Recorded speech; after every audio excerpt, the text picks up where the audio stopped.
We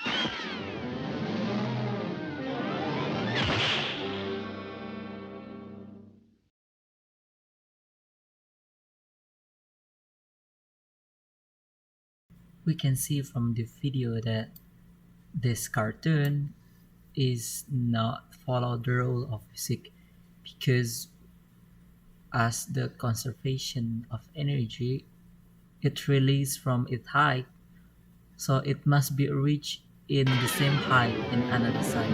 It is impossible to reach.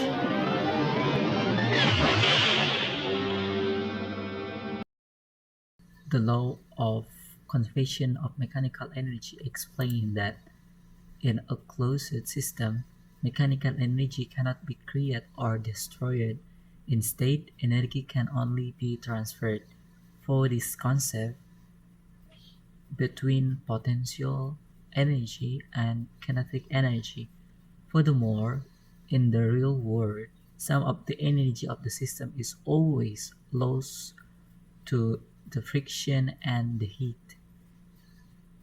We can see that in simulation if we set 90 degree of pendulum, it will be swing in the same height with another side.